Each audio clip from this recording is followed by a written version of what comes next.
Hi guys, and welcome back to my channel Just Be. As mentioned in my last post, this will officially be the first in a series of videos which will be a lot more specific. I am finished with the last set I just done, which was more about just life basics, and in the flavour of out with the old and in with the new, let's talk about Black History Month. We're coming to the end of October, so I thought it would be a good time to squeeze it in and to reflect what it's supposed to mean and what it's actually about. Here's a quick snippet of what Black History Month's supposed to mean over here in the UK and in America. And this clip is from the Standard newspaper. I did not put this together.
So it appears as though Black history is about celebrating our heroes, martyrs and achievers of yesteryear, and showcasing Black achievers, heroes and martyrs of today.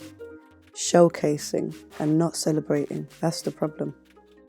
And so in the spirit of tomorrow, let's talk about Black Future Month.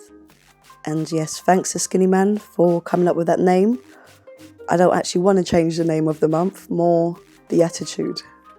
You see, for many decades and decades, we have had many people to celebrate, but for some reason we keep going back to this. And instead of this today, we still get this. And speaking of children, let's quickly have a listen to what these kids have to say about their take on Black History Month. I would like it to achieve more awareness of Black people's achievements. I would like it to inform people of all the good things Black people have done. I don't know, I think just raise awareness of what it is to be Black, what it is to be a minority, but also just to teach kids growing up today that, you know, the country wasn't just founded on a culture of white people. I'd love it to have much more recognition and reach out to more people and really make an impact in people's lives, both Black, white or whatever. It is clear to see that even with the annual celebration and appreciation of Black culture, there's still a lot of racial tension to be seen. I think we've got to look at how white people view Black History Month, and I know what you're going to say, or some people say, which is, why do we care so much about white validation? And it's about respect and love and understanding and empathy, and everyone wants that. So, moving on, back to angry white people. I think, you know, they're just sick and tired of being placed as a villain. And what I mean by that is, society is telling them that they're doing something wrong, but they can't see that because it's how they've been conditioned, it's what they know, it's their experiences as such. And the same goes for Black people. Basically, if we were to put ourselves in their shoes, it would be our conditioning. The fact that we have to explain why we do things that are determined to be seen as trying to be white, or why we have to put loads of jewelry around our neck to signify our importance, so why we go around gangbanging and killing each other to be cool or respected. You know, it's all conditioning and hard to explain, but yet we do it. Others look at it as crazy and ridiculous and a bad idea, but yet it still continues and a lot of people make sense of it. So yeah, I believe we all need to free ourselves of this conditioning and look to the future, a future of awareness and understanding. Because at the end of the day, working together is not defeat. It makes us stronger. It's time for a change. There's no harm in trying. Okay, I'm going to attempt to explain why I think Black History Month needs such a drastic makeover.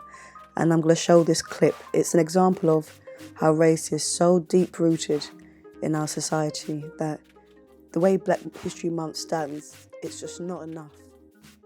It's part of its power.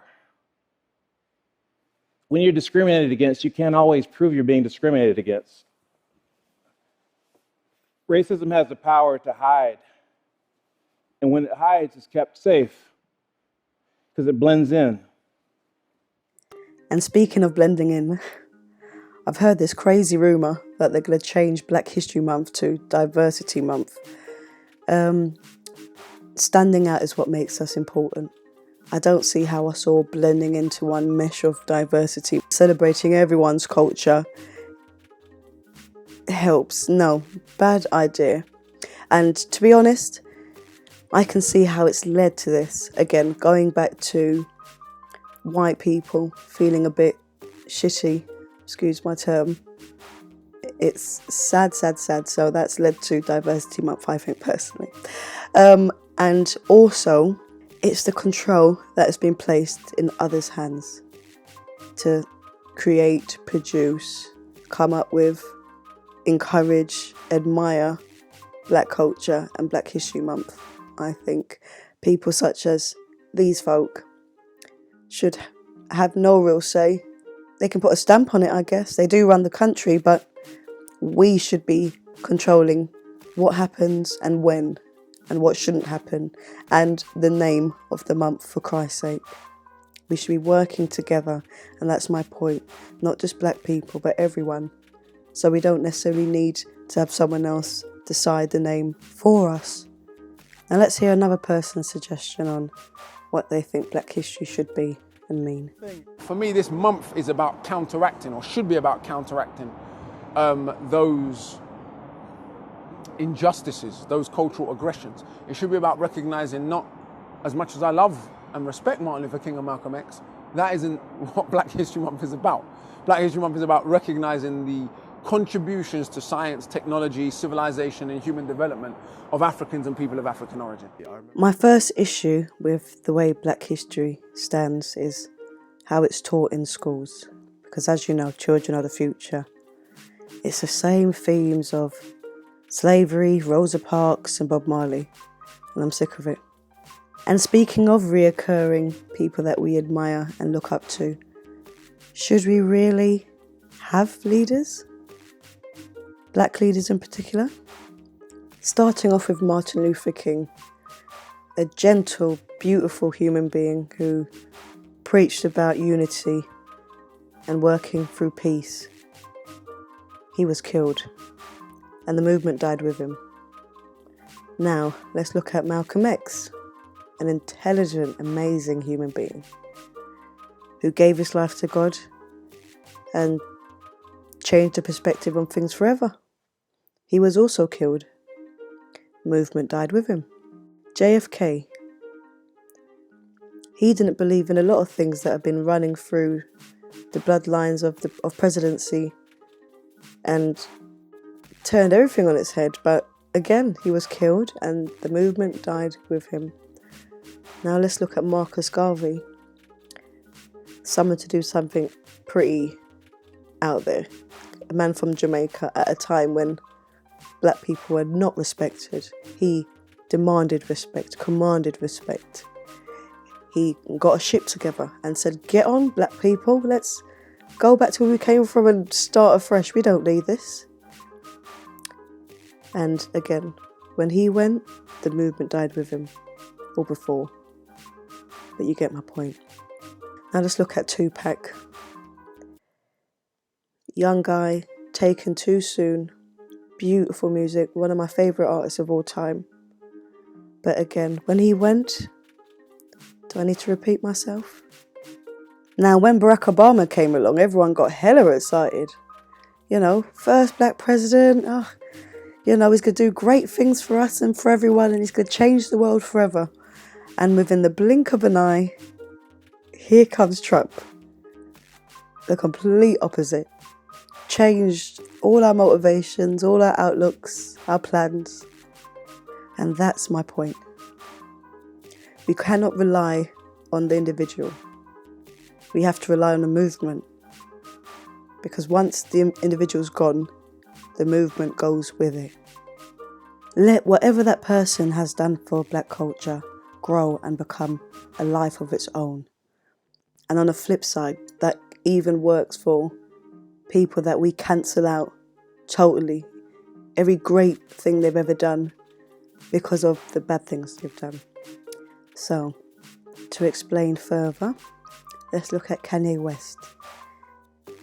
He was the guy that went on national TV and said Bush doesn't care about black people. A lot of his old music, as we all know, is in support of the black movement and progression and our hardships. But yet, because of the things he's done of recent, we've chosen to cancel him out.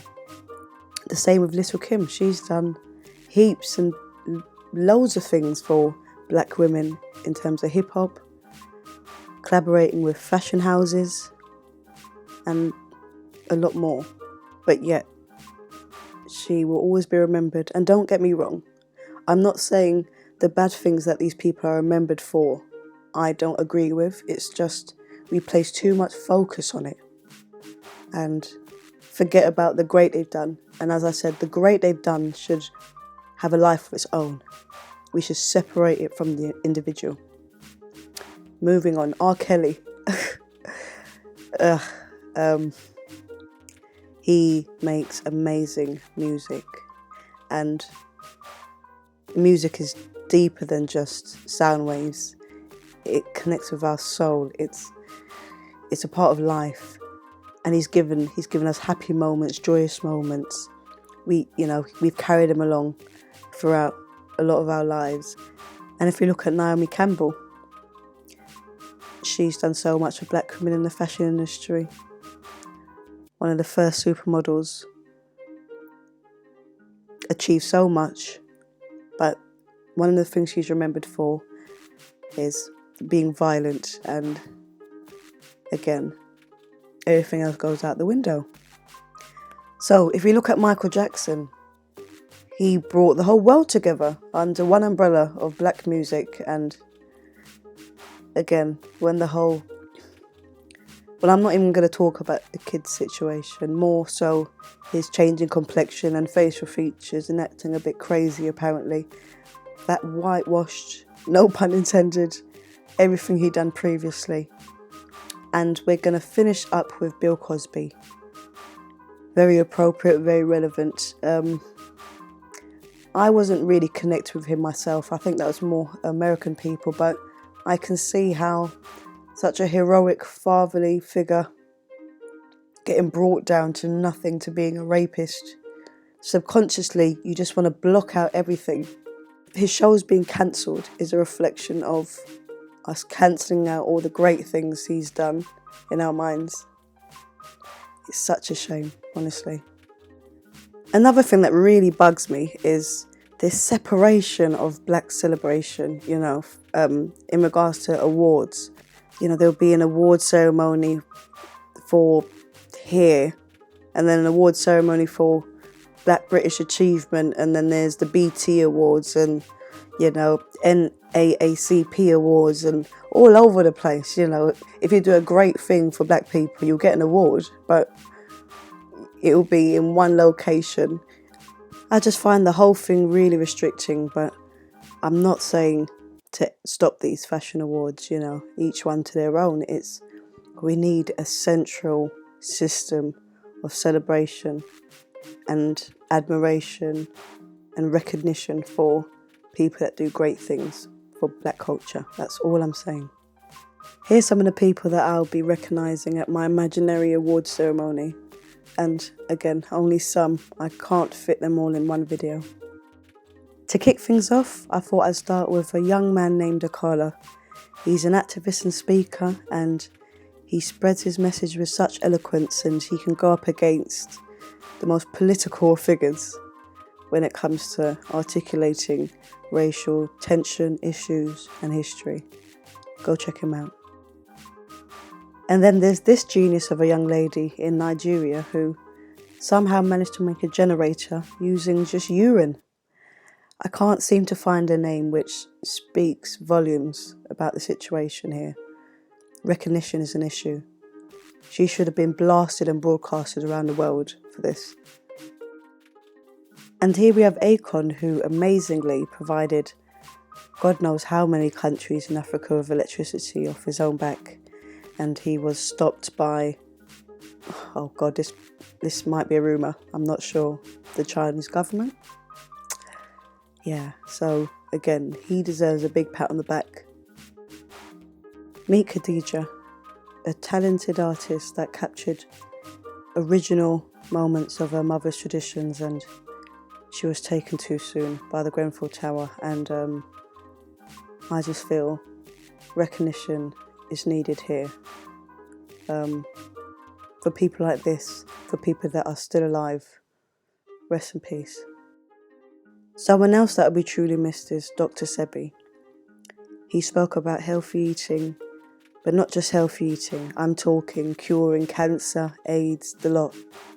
And all through an alkaline-based diet, which made sense. He explained that acidic foods is what leads to mucus build-up, which leads to all the diseases that we have. So, yes, rest in peace, Dr. Sebi, and you should be celebrated. Now, with Beyonce, I've always been a bit torn because, you know, she has that universal look and, you know, the blonde hair and the light skin and possible nose job. But again, I've chosen not to focus on that and her achievements. You know, she's come a long way. A long way. And here we have Colin Kaepernick. He's an American footballer who took a knee during the national anthem. And yeah, if I'm correct, he actually went and asked what's the most respectful way to protest police brutality against black people, basically. And yeah, he still lost his position on the team. There's still a lot of white people that hate him to this very day for what he done, said it was absolutely disrespectful. But he stands by his decision, and I'm sure he's received some black award for what he's done, but again, not broad enough in terms of recognition and awareness of the issues we face. And the final award of the night goes to Bashi. Do you remember Bashi? Yes, I do. He made a song called Black Boys, and it was a beautiful song for, you know, to uplift the black boys in our community around the world. And he received a bit of backlash for it, actually. Apparently it drew too much focus on the positives of black boys, and it kind of trod on white boys, I guess. And yeah, it wasn't appreciated. And I think if Black history worked a bit better, was more effective, maybe we wouldn't have had that problem. Go Bashi. Trying to build a community, not destroy it right now. You get me? Look, it's like I love it when I see rich black men like Diddy and Nelly. But we're even happier when I seen Dizzy Rascal getting albums and get his face on the telly. Personally, when he won his Mercury, I thought, well done. He's a black boy who's just like me. So like, his respect is due certainly. And then 679 signed Kano. I don't know him, but I thought, okay though, that's good for him. Another black boy that's gonna make flow through evil. So while we're on the subject of people doing amazing things for black culture and its plight, what about white people? What about the white people that have done great things for black culture? They should be included in this ceremony. So, we have to admit that there are some good white people out there that empathise with our situation and really and truly put themselves out there to do something about it. To give examples of people that have been in support of black individuals' plight, I thought I'd start with Rachel. Don't laugh. And the reason why I've used her is because even though what she done may have been pretty sick to some, I think deep down inside all of us black folk, we also had a sick, delightful sense of appreciation that she wanted to be black. So much so that she went to that extent, basically, to disguise who she really was. And we can connect with that, feeling as if we have to disguise ourselves and fitting and lie to ourselves about our reality. Now, this clip is really interesting. I'll let the title speak for itself. טוב מאוד, טוב מאוד. שלום, ביי ביי.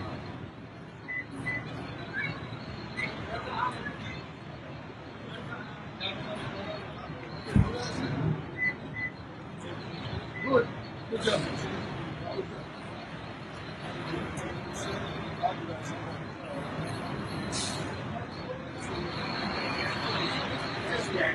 איזה דבר. חרדים, חרדים, אחלה גברים שבעולם, לוקחים לחרדים. You are the region.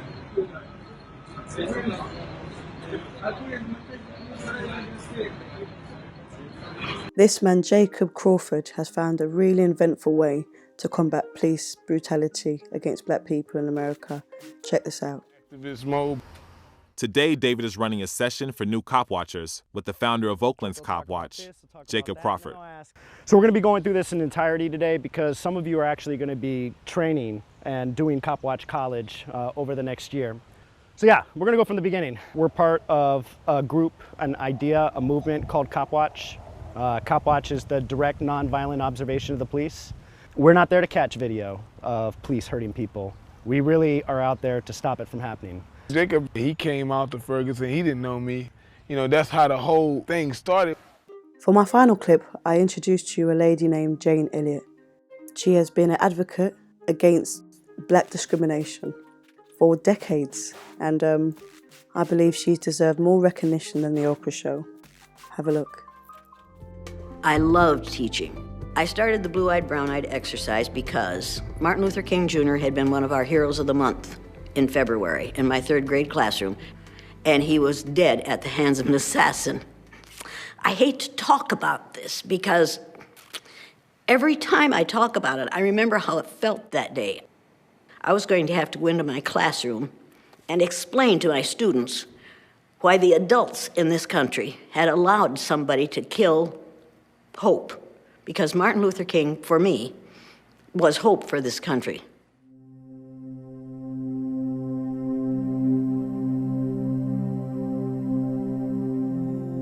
I decided that the next day I was going to do what Hitler did.